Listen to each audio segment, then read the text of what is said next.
buenos días. Sí, estamos al aire.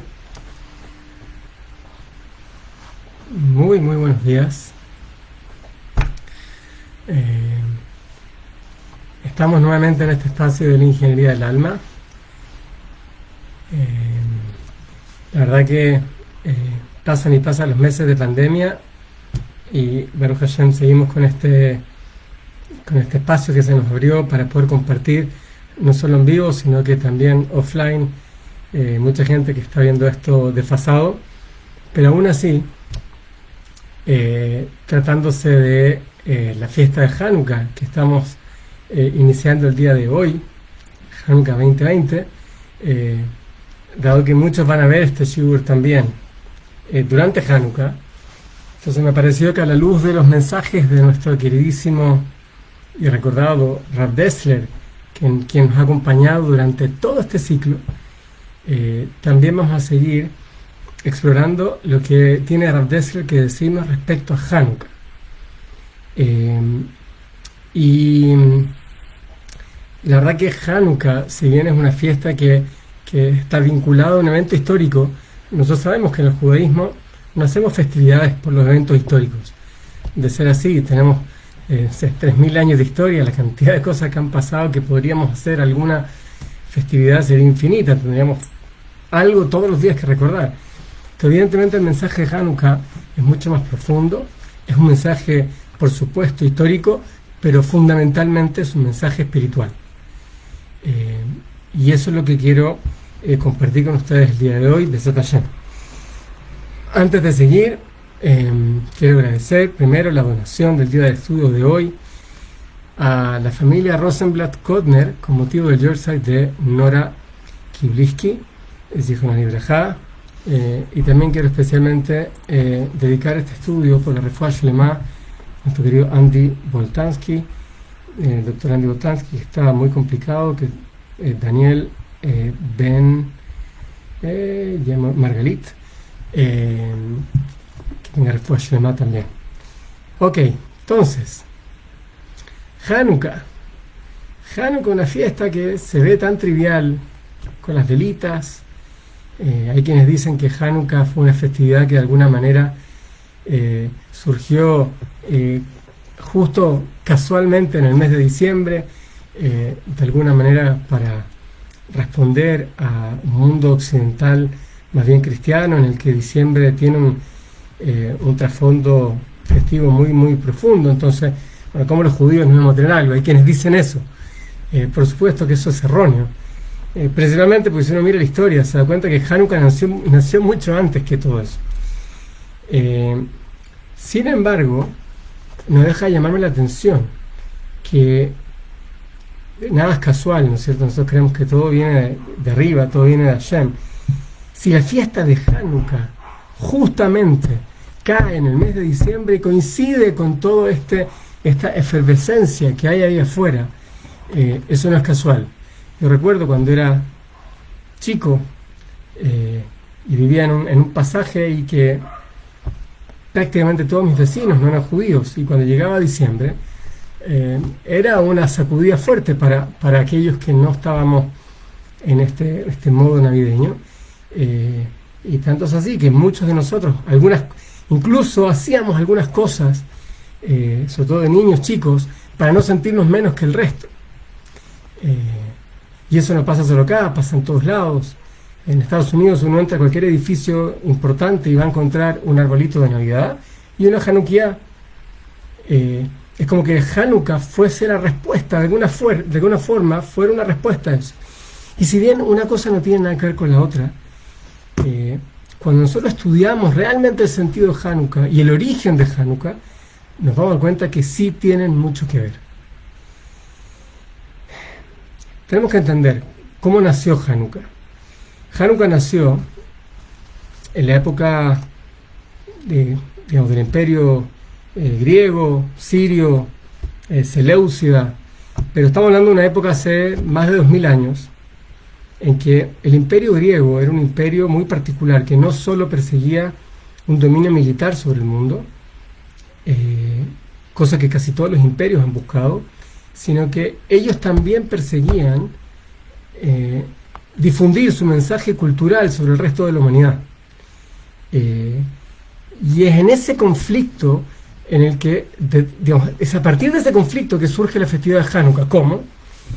Cuando los griegos conquistan la tierra de Israel de aquel entonces y se profana el templo,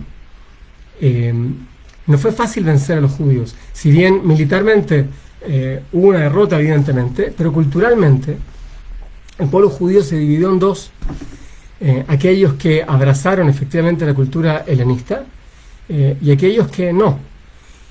Y los que no abrazaron esa cultura helenista intentaron luchar, y principalmente se fue la familia de los Hashmonaim, que eran sacerdotes, no eran ni siquiera soldados, pero eran personas que decían: acá no se trata únicamente de defender nuestra independencia política, aquí se trata de preservar nuestro legado, nuestro mensaje, buen día Boefani, preservar nuestro rol en el mundo. Ahora sí, Paulina, perdón, no había hecho scroll, Rocío, Alicia, ahora sí. Muy buenos días a todos los que están saludando. Ese era el sentido de la lucha de los Hashmonaim. Los Hashmonaim decían: no importa que militarmente estemos perdiendo, nosotros tenemos un rol hacia la humanidad, y eso no lo vamos a soltar tan fácil.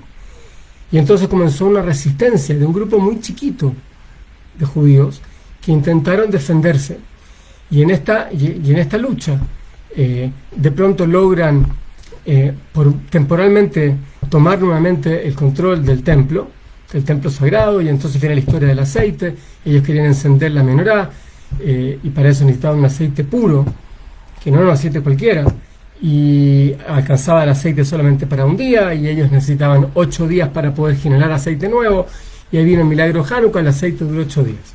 Ok. Sabemos que en realidad toda esa resistencia finalmente terminó sucumbiendo igual. Pero lo que nosotros estamos tratando de recordar en Hanukkah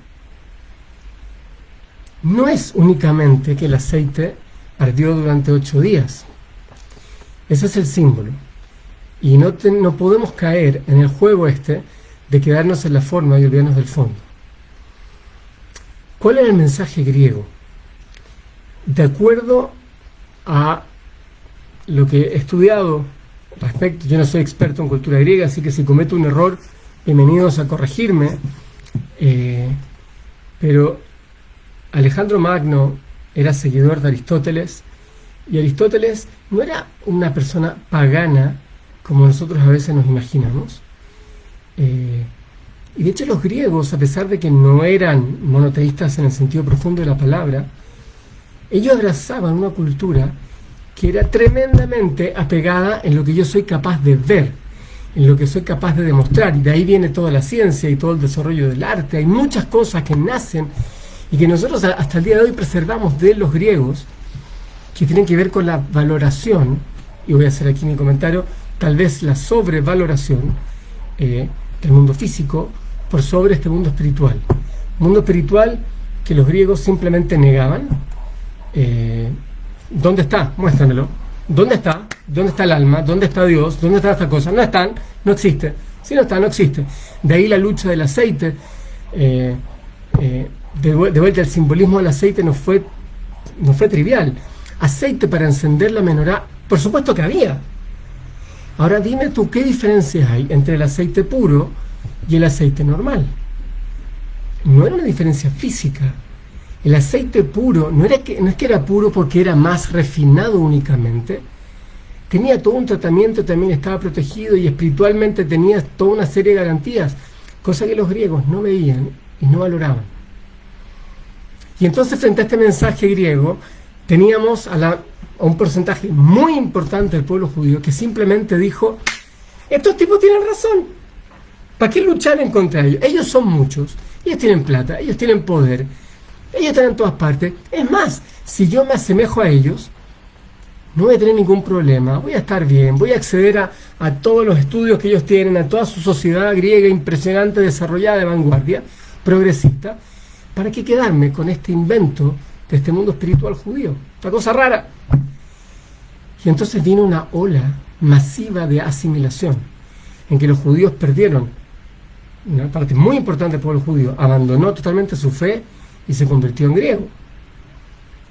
Solo un grupo chiquito logró preservar esta identidad judía, y dicho sea de paso, hoy 2020, si salimos a la calle a buscar griegos, o sea, piensen en esa época los griegos eran millones de personas, poderosos, con recursos, con todo lo que ustedes quieran, un imperio. Los judíos eran un grupo chiquitito, con un cuento raro del alma, de Hashem, de todas estas cosas extrañas, y sin embargo, 2500 años adelante, los griegos como tales no existen.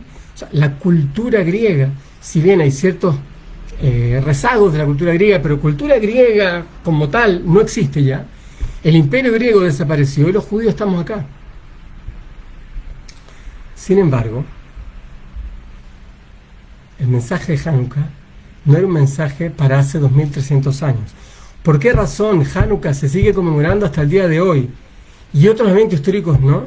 Es porque los sabios determinaron que el mensaje de Hanukkah iba a ser un mensaje relevante para siempre. Siempre los judíos vamos a estar en este dilema. Siempre. En que por un lado tenemos toda la tradición milenaria, nuestros abuelos, tenemos bibliotecas llenas de textos y de sabiduría acumulada que nos habla de nuestra religión, de nuestra identidad, y afuera hay un mundo que hace un ruido enorme, enorme, con un mensaje diferente al nuestro. Eso no cambió. Eso que vivimos con los griegos sigue en cada generación. Por supuesto que cambia el escenario, pero el conflicto no cambia. Hoy no tengo la lucha contra los griegos, pero siguiendo mi historia personal y lo que pasa en todo el mundo occidental hoy en día, por supuesto que es difícil hoy tratar de mantener una identidad judía en un mundo tremendamente secular. En un mundo, estuve leyendo esta mañana que el aborto se está a punto de legalizar 100% en Argentina. En una sociedad así de secular, en que los principios que se están defendiendo cada vez más defienden el humanismo como aquella fuente de la verdad, aquella fuente respecto al bien y el mal, que debiésemos todos abrazar, ¿no? Eso es lo que defiende la sociedad occidental de hoy.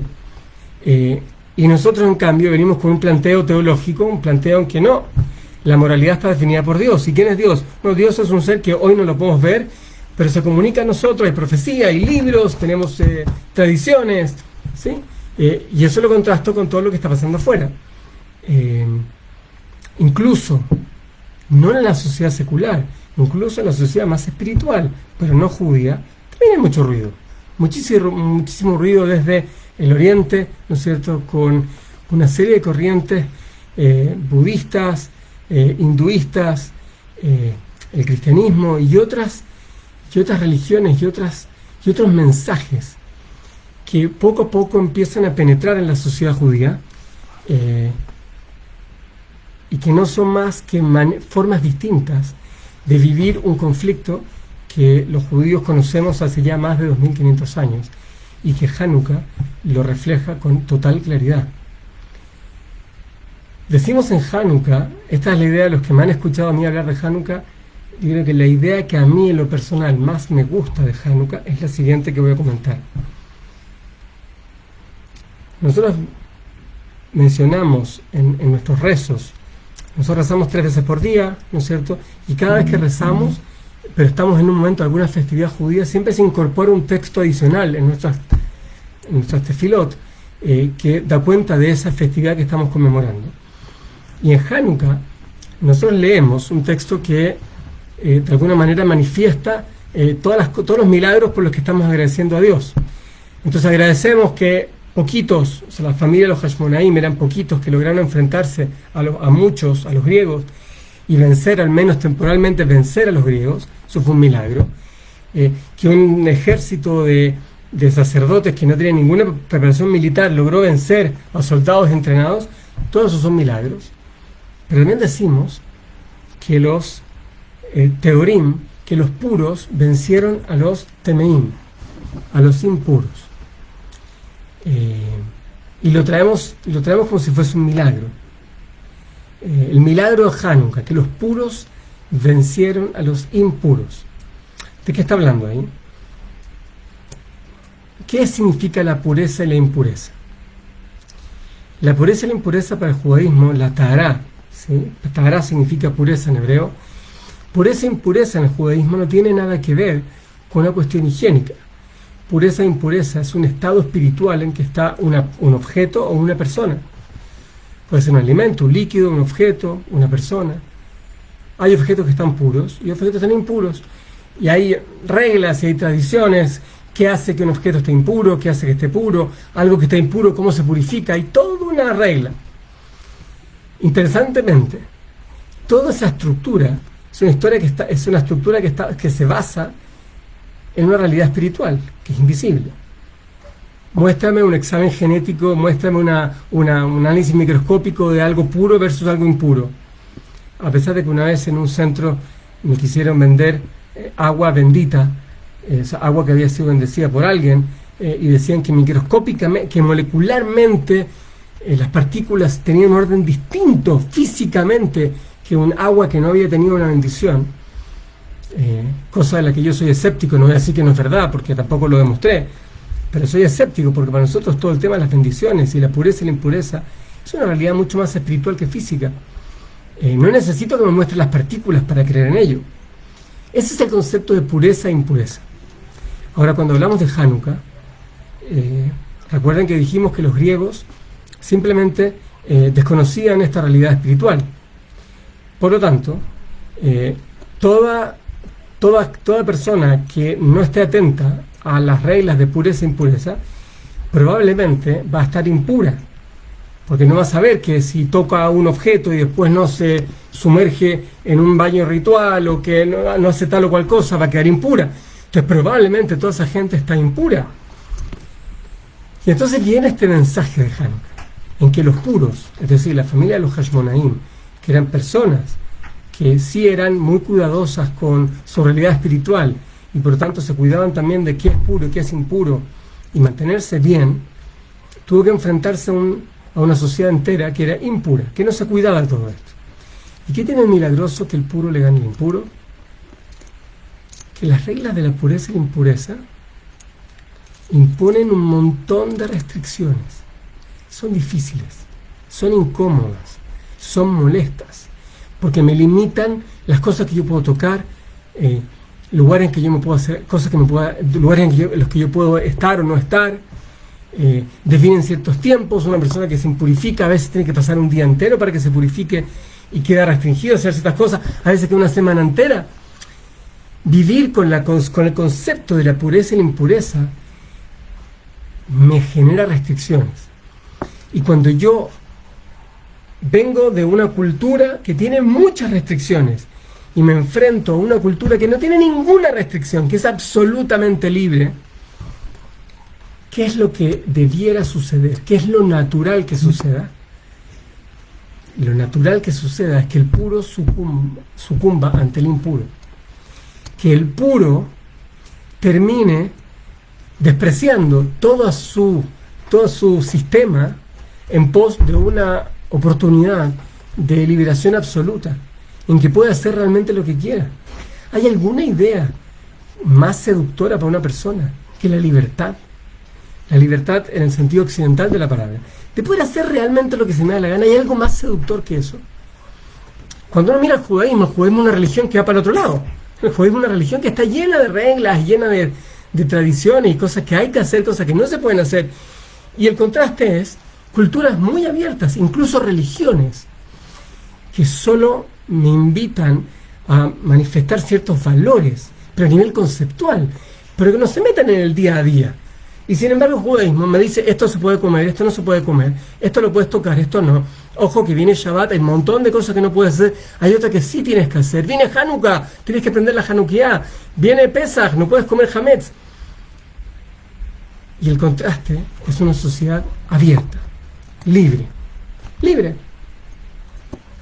El hecho de que el pueblo judío con pureza, con todo un sistema, haya sobrevivido a la asimilación, con toda la fuerza seductora que tiene, sin duda que es un milagro. Y es tremendo, es tremendo. El hecho que estemos todavía hoy celebrando Hanukkah, que estemos abrazando los principios de la espiritualidad, creyendo y cultivando nuestra alma, es sin duda el mayor testimonio de la fuerza que tiene Hashem. Porque naturalmente es muy difícil, y yo desafío a los que sean historiadores o los que conozcan historiadores, que expliquen desde el punto de vista racional, y ha habido muchos intentos y ninguno es realmente coherente, que logre demostrar cómo la cultura judía, tan pesada desde el punto de vista de la cantidad de cosas que tiene e implica, cómo esta cultura ha logrado sobrevivir tantos contrastes culturales a lo largo de 3000 años y esté hoy intacta. Y seguimos abrazando los principios y la Torah intacta, y seguimos abrazando Shabbat y Kashrut y Hashem y la Tefilá, igual que como lo hacíamos hace 2000, 2500 años. Explíqueme eso. ¿Eso no es un milagro? Escuché una vez una idea muy linda. Decía, cuando uno va a un museo, habitualmente, cuando uno va a un museo, por ejemplo, no sé, un museo inca, un museo del arte precolombino. Entonces uno va y te muestran, mira, estas son vasijas de la cultura, de no sé qué, estas son fósiles de no sé qué. Habitualmente los museos nos muestran cosas que son del pasado y que de alguna manera nosotros queremos que no se pierda. Entonces vamos a verlo a un lugar específico, vamos a un museo en que están exhibidas esas cosas y nosotros vamos a verlo ahí porque ese es el testimonio de que esa cultura existió, fue parte de la historia de la humanidad. Pues bien, cada uno de los 12 millones de judíos que estamos hoy, cada una de nuestras sinagogas, cada uno de nuestros Sifrei Torah, cada uno de nosotros somos un museo, pero no un museo histórico antiguo, somos un museo viviente, de que la pelea de Hanukkah, la pelea en que la cultura judía tuvo que contrastarse y sobrevivir y desafiar a una cultura ajena, una cultura que desconocía todo el valor espiritual del judaísmo, toda la profundidad que tiene la religión, toda la realidad que tiene el alma, más allá de que no sea visible. Esa pelea de Hanukkah se sigue dando al día de hoy. Dios quiera que en estos 8 días de Hanukkah logremos no solo nosotros comprender la profundidad y la vigencia del mensaje de Hanukkah, sino que también logremos contagiar al resto del pueblo judío y al resto del mundo con este orgullo de mantener nuestro mensaje intacto, con la responsabilidad que implica ser los embajadores de este mensaje frente al mundo, de conocerlo, de abrazarlo con alegría, de querer compartirlo con el resto del mundo. Ese es el mensaje de Hanukkah. Por eso encendemos la Hanukkah, por eso las 8 velas las prendemos, ojalá en la entrada de nuestra casa por fuera, que todo el mundo nos vea, que todo el mundo vea que nosotros seguimos creyendo en Hashem, nosotros seguimos creyendo que nuestro mensaje fue y es y seguirá siendo válido y es tan real o más real que todo lo que la gente es capaz de mirar y abrazar. Este mensaje fue capaz de trascender y sobrevivió a los griegos y a los romanos y sobrevivió tantas cosas que han pasado y nosotros seguimos en pie. Que sigamos con este mensaje, Dios quiera, que hagamos nuestro trabajo y que ojalá todo el mundo logre reconocer el valor y la belleza que tiene el alma y nuestra Torah, porque ese es de alguna forma ese fue el sentido que tuvo desde Hanukkah, desde el inicio de esta tradición. Que tengamos todos Hanukkah Sameach y Shabbat Shalom. Nos vemos.